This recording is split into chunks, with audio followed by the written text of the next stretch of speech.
ካፍቶም ኣብ ዓለምና ብበዝሒ ዝፍለጡ መድሓኒታት ሓደ እዩ።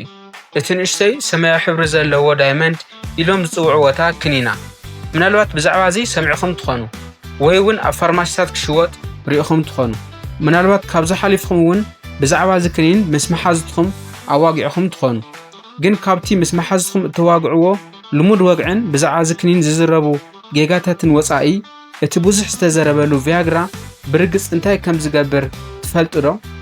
ቪያግራ ድሌት ጾታዊ ርክብ ድዩ ዝውስኽስ ወይስ ኣብ ዓራት ንዝህሊ ፍቕራዊ ጨዋታ ኣንበሳ ንክትኾን እዩ ዝገብር? ነዚ ቪድዮ እስካብ መወዳእታ ምስ ዘሪእዎ ብዘይ ስክፍታ ነቲ ሓቂ ግልጽልጽ ኣቢልና ክንሪኦ ኢና።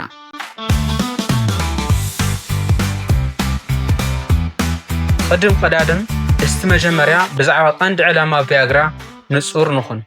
ቪያግራ ብኻሊእ ኣፀዋውዓ ሲልደናፊል ተባሂሉ ዝፍለጥ ክኒን ኮይኑ ብፍላይ ንሕማም ኢሬክታይል ዲስፋንክሽን ማለት ብልዕቲ ወዲ ተባዕታይ ኣብ እዋን ጾታዊ ርክብ ደው ናይ ዘይምባል ወይ ድማ ድሉ ናይ ዘይምዃን ፀገም ምዝህልዎ ንዕኡ ንምስትኽኻል ዝበሃው መድሓኒት እዩ። እዚ ፀገም ድማ ብዓለም ለኸ ደረጃ ኣብ ሚልዮናት ዝቑፀሩ ደቂ ተባዕትዮ ከም ዝረአ ኸዚ ዝወፁ ዘለው መጽናዕትታት ይሕብሩ።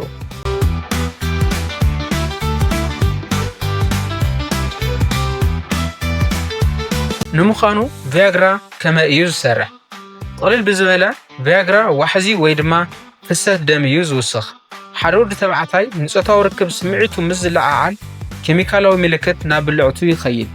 እዚ ድማ ኣብ ብልዕቲ ወዲ ተባዕታይ ዘለው ቱቦታት ደም ንኽሰፍሑ ብምግባር ብብዙሕ ደም ንክምልኡ የሞቻቹ። እቶም ቱቦታት ደም ምስ ተመልኡ ድማ ብልዕቲ ወዲ ተባዕታይ ንጾታዊ ርክብ ድልው ይኾን። በዚ ኣገባብ ድማ ኢሬክሽን ዝፍጠር። ነዚ ድማ ቪያግራ ንፀገም ኢሬክታይል ዲስፋንክሽን ንዘለዎም ሰብኡት ድሕሪ ምግባር ምርመራ ብዶክተር ዝእዘዘሎም። ኣገባብ ኣሰራርሓ ቪያግራ ብደንቢ ግልፂ ንምግባር ዝኣክል እስቲ ከምዚ ጌርኩም ሕሰብዎ። መኪናኹም ንክትኸድ ነዳዲ እንድሕር ዘድልያ ኮይኑ ቪያግራ እቲ ነዳዲ ናብቲ ሞተር ብብቕዓት ንክበፅሕ ይሕግዝ ማለት እዩ። ይኹን እምበር ነቲ ሞተር ግን ኣየልዕሎን። ግልፂ ድዩ? ከምኡ እዩ ዝሰርሕ እምበኣይ።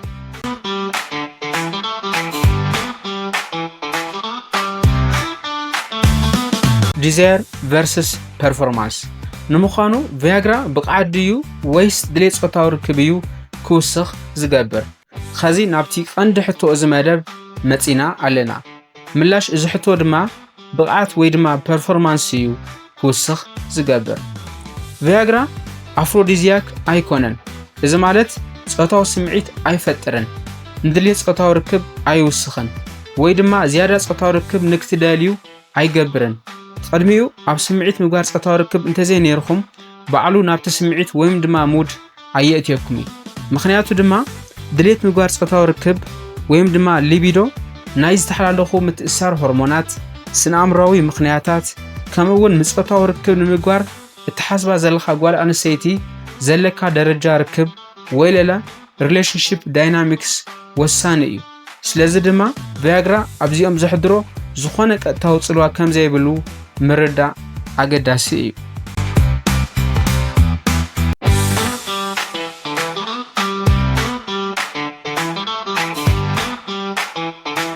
ስለዚ ቪያግራ ክሕግዘኩም ዝኽእል መጀመርያ ንስኹም ጾታዊ ስምዒት እንተተሰሚዕኩም ወይ ድማ ስምዒት ምግባር ጾታዊ ርክብ እንተሃሊኩም ነቲ ኣካላዊ መስርሕ ንምርኻብ ጥራይ እዩ።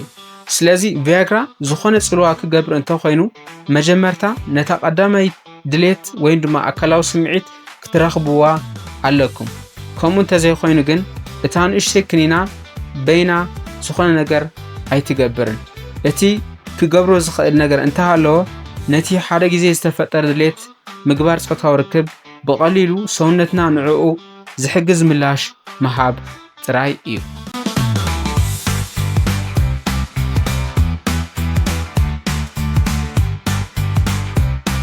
ጌጋታትን ሓቅታትን ቪያግራ።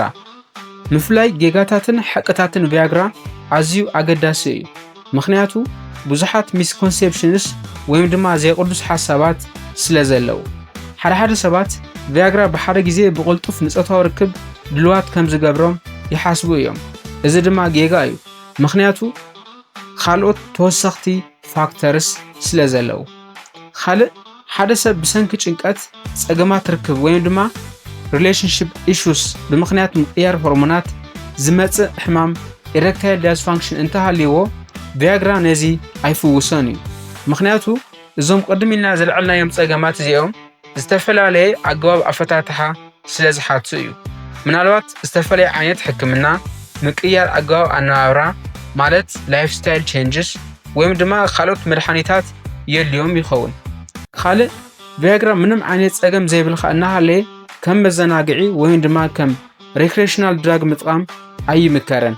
ንኻልኦት ተወሰኽቲ ሓደጋታት እውን ከቃልዐና ይኽእል እዩ።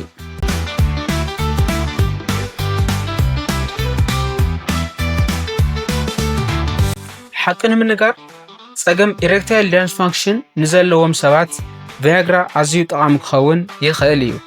ኣፈጻጽማ ወይ ሌለ ብቕዓት ፆታዊ ርክብ ብዝግባእ ንክመሓየሽ ክሕግዞም ይኽእል እዩ። በዚ ኣቢሉ ድማ ዓርሰ ምትእምማኖም ይውስኽ፣ ዝነበሮም ጭንቀት ብዛዕባ ፆታዊ ርክብ ይቐንሰሎም፣ ከምኡ እውን ምስ መጻምዶም ዘለዎም ርክባት የመሓይሸሎም እዩ። ይኹን እምበር ቪያግራ ልሙዳት ጎናዊ ሳዕቤናት የብሉን ማለት ኣይኮነን። ከም ሕማም ርእሲ፣ ሕማም ከብዲ ወይ ምዕባስ ኣፍንጫ ማለት ናዛል ኮንጀሽን ዝኣመሰሉ ቀሊል ዝበሉ ሳይድ ኢፌክትስ ክረኣዮም ይኽእል እዩ። ካብዚ ብዘለለ ድማ ዋላ ሓሊፉ ይረአ ንኸቢድ ጸገም ልቢ ከቃልዖም ይኽእል እዩ። ብፍላይ ካልእ መድሓኒት ዝወስዱ ሰባት ጥንቃቐ ክገብሩ ይግባእ።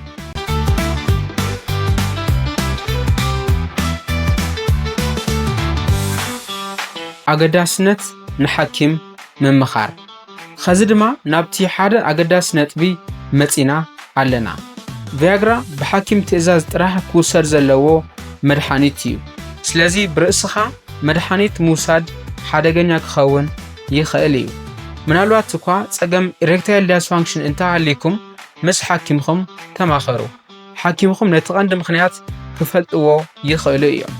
እዚ ድማ ካብ ጭንቀት ጀሚሩ ክሳብ ሕማም ሽኮር ወይም ድማ ሕማም ልቢ ዝተኣሳሰረ ክኸውን ስለ ዝኽእል ምስ ዶክተር ምምኻር ኣገዳሲ እዩ።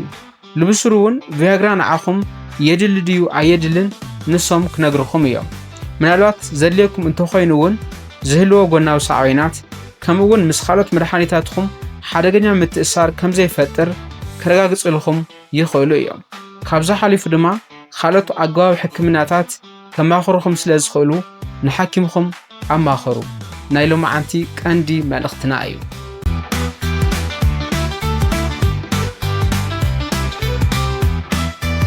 ንምጥቕላል ቪያግራ ንሕክምና ኢሬክታይል ዲስፋንክሽን ሓያልን ውፅኢታውን መድሓኒት እዩ። ዋሕዚ ደም ናብ ብልዕቲ ብምምሕያሽ ድማ ይሰርሕ። እዚ ድማ ጠንካራ ኢሬክሽን ንክህሊ ይሕግዝ። ግን ፆታዊ ስምዒት ወይ ድሌት ምግባር ፆታዊ ርክብ ምዝህሊ ጥራይ እዩ ዝሰርሕ። ይኹን እምበር ድሌት ፆታዊ ርክብ ወይም ድማ ሊቢዶ ንክውስኽ ግን ኣይገብርን። ፆታዊ ጥዕናኹም ኣገዳሲ ክፋል ናይ ሓፈሻዊ ጥዕናኹም እዩ። ስለዚ ጸገማት ምዘጋጥሙኹም ናብ ሕክምና ብምኻድ ንዶክተር ኣማኽሩ። ናይዚ መደብ ካልኣይ ቀንዲ መልእኽትና እዩ።